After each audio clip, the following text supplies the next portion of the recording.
દિયોદર ખાતે ન્યાય માટે સગર્ભા મહિલાની માતાએ આરોગ્ય અધિકારીને લેખિતમાં રજૂઆત કરતા કળભળાટ મચ્યો. ઉત્તર ગુજરાતના બનાસકાંઠા જિલ્લાના દિયોદર ખાતે આવેલી વિશ્વાસ હોસ્પિટલના ડોક્ટરે સગર્ભા મહિલાના પરિવારજનો સાથે તોછડાઈભર્યું વર્તન કરી પીડિત મહિલાની પૂરતી સારવાર ના કરી હોવાનો આક્ષેપ. ડિલિવરી બાદ સગર્ભા મહિલાને અસહ્ય દુખાવો પડતા સારવાર અર્થે વિશ્વાસ હોસ્પિટલમાં લઈ ગયા હતા. મહિલા સાથે તોછડાઈભર્યું વર્તન કરતા અન્ય હોસ્પિટલમાં સારવાર અપાવવાની ફરજ પડી.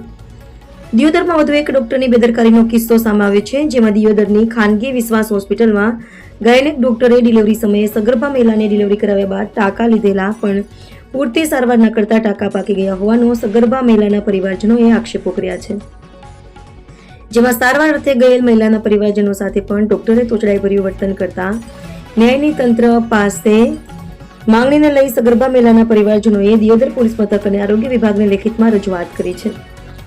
દિયોદર શહેરમાં રહેતી એક સગર્ભા મહિલાને ડિલિવરી માટે દિયોદરની ખાનગી વિશ્વાસ હોસ્પિટલમાં લઈ જવામાં આવી હતી, જેમાં સગર્ભા મહિલાની ડિલિવરી કર્યા બાદ ગાયનેક ડોક્ટરે મહિલાની પૂરતી સારવાર ના કરતા થોડા સમય બાદ મહિલાને અસહ્ય પીડા થતા પરિવારજનો મહિલાને સારવાર અર્થે વિશ્વાસ હોસ્પિટલમાં લઈ ગયા હતા, જેમાં ત્યાં હાજર ડોક્ટરો રોહિત નારોદાને મહિલાએ અસહ્ય પીડા થઈ રહી હોવાની રજૂઆત કરી હતી.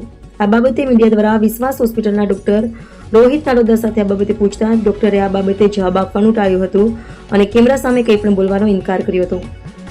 આ બાબતે સગર્ભા મહિલાની સાસુએ આક્ષેપ કરતા જણાવેલ કે અમારી પુત્રવધૂને અમે ત્યાં સારવાર માટે લઈ ગયા હતા, જેમાં અમારી સાથે ડોક્ટરે એવું ખોટું વર્તન કર્યું છે.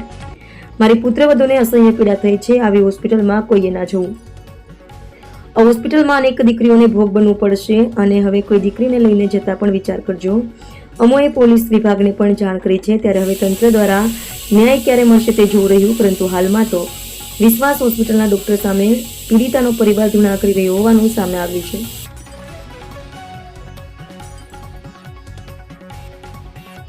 ત્યારે મેં મારી બેબીને ડિલિવરી માટે મારા ઘરે બોલાવી હતી અને 22/5 થી વિશ્વાસ હોસ્પિટલે દવા ચાલુ હતી રોહિતભાઈ નાડોદાની, અને ત્યાંથી તે પછી દવા ચાલુ રાખતા 30/8 એની ડિલિવરી માટે ત્યાં લઈ ગયા હતા.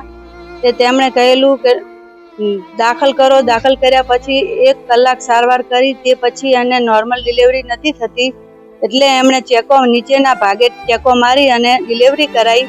પણ આ ડિલિવરી કરાવી નર્સોએ, અને નર્સોએ ટાંકા લેતા મારી બેબીને તકલીફ વધારે પહોંચી. એના કારણે બેબીને અત્યારે વધારે સખ્ત બીમાર થઈ ગઈ છે અને હાલ એને બીજા દવાખાને સારવાર ચાલુ છે. અને ડોક્ટરે મને આશ્વાસન આપવાના બદલે આવડા જવાબ આપ્યા છે કે જાઓ, તમારે ફરિયાદ કરવી હોય તો કરી લ્યો, અને આ આયુષ્માન કાર્ડ ઉપર અમે કોઈ સારવાર આપતા નથી, નર્સો જ સારવાર આપશે, નર્સો જ ડિલિવરી કરાવશે. નીચે ટાંકા આવતા બધા જ ટાંકા ખુલી ગયેલા છે અને અત્યારે ખૂબ જ સખત ઘાયલ છે અને એને દવાખાને બીજે સારવાર ચાલુ છે.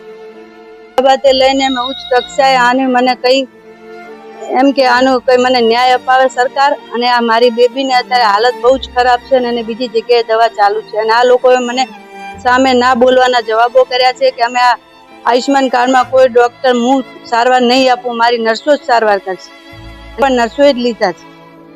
હાલ આજ મારી દીકરીને આવા હાલ કર્યા છે આ દવાખાને, તો કોઈ પણ આવે કેટલી દીકરીઓને ખરાબ જિંદગી કરી છે. તો આના કારણે કડક પગલાં લેવા માટે હું આજીજી કરું છું સરકારમાં સામે. અને રીતે કોઈ આ ડોક્ટરનું આવું ચલણ બધું ના ચાલે, ખરાબ છે. ખૂબ જ હેરાન કરી છે આ હોસ્પિટલમાં. મારું નામ હસીનાબેન દરબાર. અને ડોક્ટરે એમ પણ કીધું કે જાઓ, તમારે કેસ કરવો, ફરિયાદ કરવું, જે કરવું એ કરી લો. મારી કોઈ કાનૂનીથી હું કોઈ નથી દિયાતું, અને કઈ મારી એટલી બધી કઈ હું તમને હવે હું કેવા શબ્દ બોલું, મને બોલતા પણ શરમ આવતી, એવા પણ મને शब्दों किधर से आ डॉक्टर। मैं सबाना अशरफ पठान बात कर रही हूँ। मैं लड़की की सास हूँ और उनके साथ में हॉस्पिटल में ही थी। बराबर लड़की की बहुत उन्होंने पथारी घुमा दी है और जब उनको अंदर से बाहर निकाला तब हमने जाके उनसे बात की। डॉक्टर लड़की को सूजन आ गया था उसी दिन रात को, लेकिन उन्होंने कोई ध्यान नहीं दिया। 3 दिन हॉस्पिटल में दाखिल रखा, लेकिन एक भी दिन ड्रेसिंग करने नहीं आए।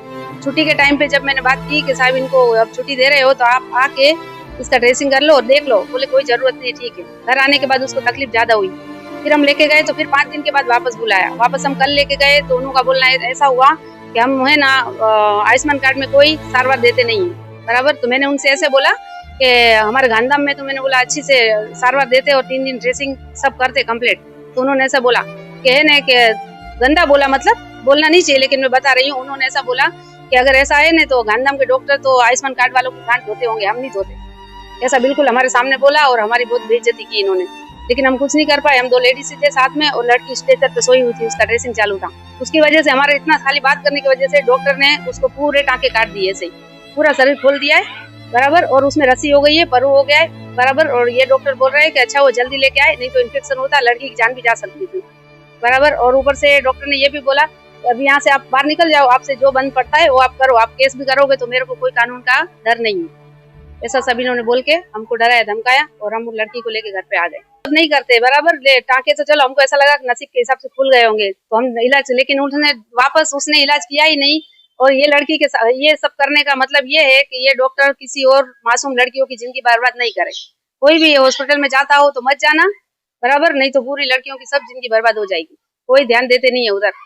और लड़कियां जो भी नर्सें हैं वहाँ 5 है कि 6 है, जो भी है, मेरे पास फोटो है उनका, मैं आपको दूंगी वो फोटो। वो नर्स पूरी ओपीडी में मोबाइल लेके जाती है, बच्चा आने तक का वीडियो बनाती है, बराबर, हंसी मजाक करती है और मोबाइल में बात करते हुए टाँके ले रही है। तो नहीं, लड़की का कुछ, किसी भी लड़की का कोई भी सारवार नहीं मिलेगा उधर, बेकार हो जाएगी, सारवार मिलेगी ही नहीं।